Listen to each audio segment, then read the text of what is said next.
Terima kasih pemirsa, Anda masih bersama kami. Kita saat ini akan mencari tahu, Mas Jaka, bagaimana sebetulnya apakah kita bisa membidik ataupun menjerat juga pihak swasta yang terlibat korupsi.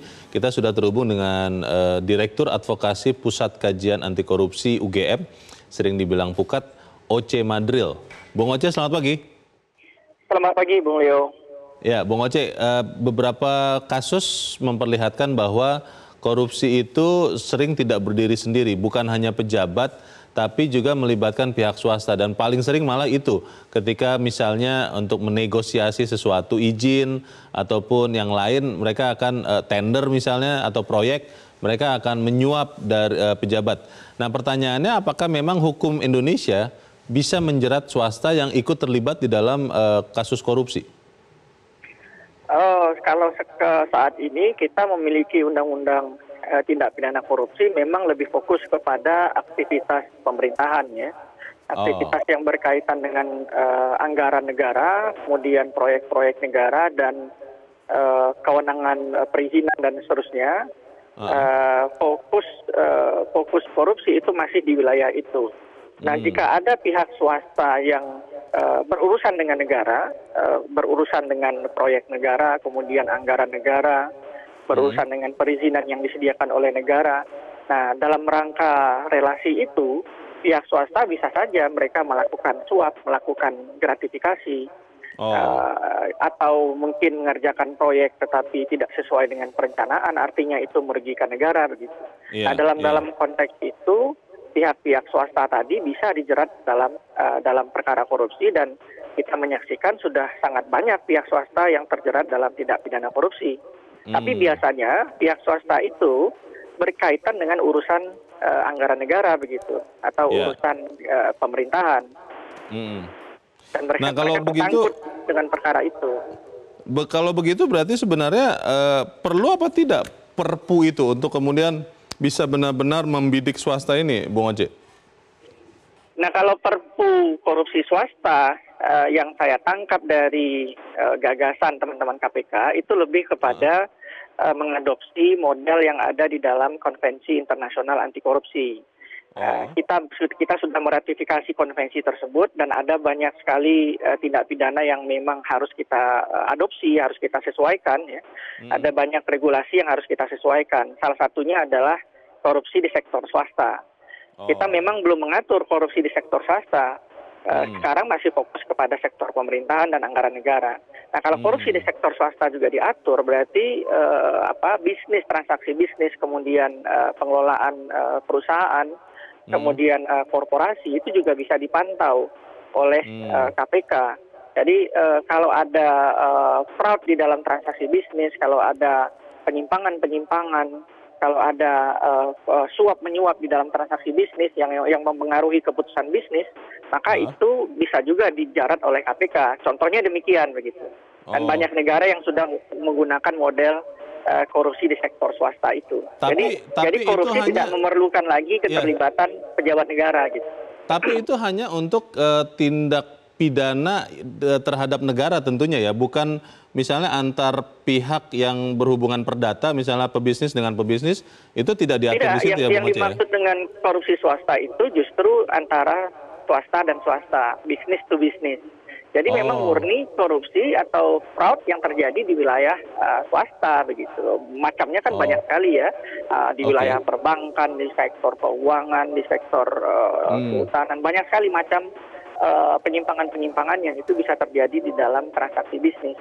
Nah, itu semua bisa menjadi wilayah kewenangan KPK jika kita memiliki undang-undang yang memayungi kewenangan itu. Nah, sekarang kita memang KPK belum akan bisa masuk terlalu dalam kepada sektor bisnis karena KPK tidak punya kewenangan itu. Baik, kita nantikan nanti perkembangannya seperti apa. Semoga ya tidak usah ada yang korupsi lagi sih ya. Bung Oce Madril, terima kasih sudah bergabung pagi ini. Selamat pagi. Mas Jaka, sebenarnya yang dimaksud dengan membidik swasta itu tadi adalah kepada pihak swasta yang merugikan keuangan negara dengan cara menyuap atau gratifikasi atau apapun, atau memang para pihak swasta yang ya berbisnis sendiri begitu?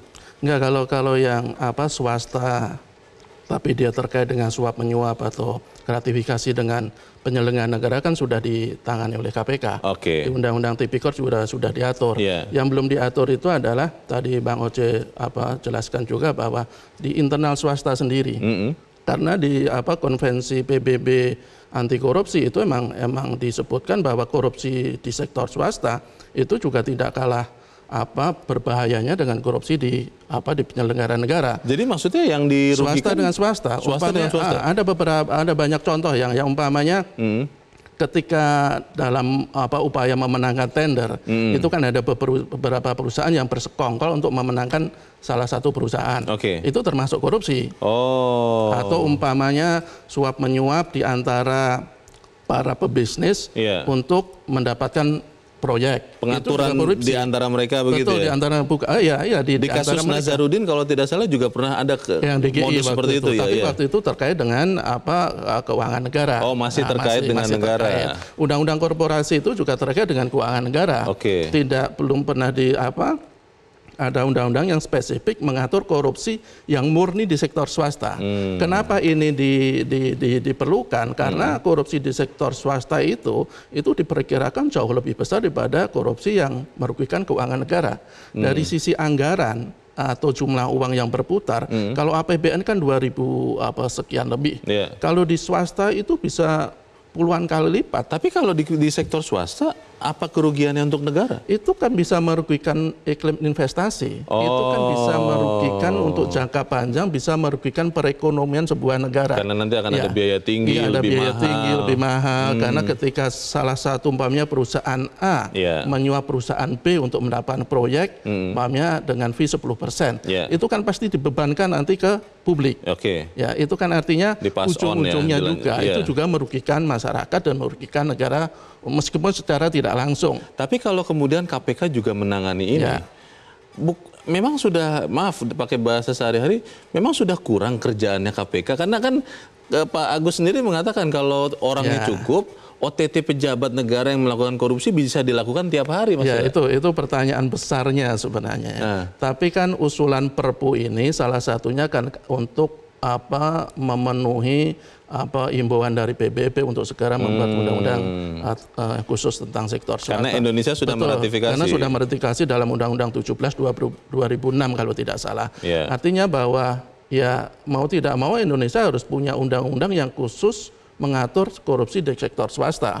Meskipun selama ini sebenarnya aparat penegak hukum yang lain, umpamanya polisi dan jaksa, sudah beberapa kali menerapkan korupsi untuk kasus-kasus di sektor swasta, tetapi hasilnya tidak pernah maksimal. Biasanya di tataran pengadilan itu biasanya mentah.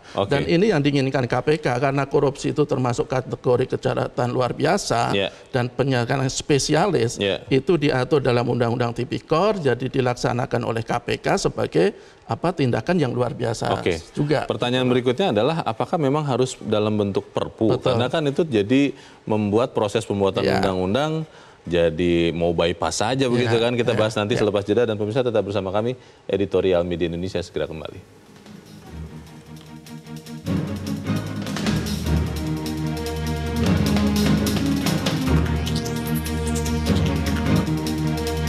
Terima kasih pemirsa, Anda masih bersama kami. Mas Jaka, sebelum kita lanjutkan diskusi, kita akan coba dengar dulu pendapat dari masyarakat. Kita sudah terhubung dengan pemirsa Metro TV di Jakarta. Ada Pak Dana. Pak Dana, selamat pagi. Pagi, Mak. Pak Dana, menurut Anda apakah memang KPK ini memang harus membidik swasta, korupsi di kalangan swasta, atau seperti apa menurut Anda? Benar, Mas. Jadi sebenarnya kita harus merubah mindset. Sebenarnya korupsi itu kan perilaku, bukan hasil tindakan. Nah, sebenarnya poros utama korupsi itu di swasta. Malah di swasta? Swasta, karena awalnya kan semua proyek, pekerjaan, semua itu kan ini mengerjakan swasta. Kan pemerintah nggak ngerjain sendiri kan. Kalaupun ada BUMN, anggap aja itu juga sebenarnya kan bagian dari swasta juga kan. Cuman itu milik pemerintah. Jadi sebenarnya swasta itu awalnya korupsi itu di situ. Jadi saya sangat yakin kalau Pak Agus punya pikiran bahwa kenapa harus swasta dibidik dan harus pakai Perpu, jangan salah loh.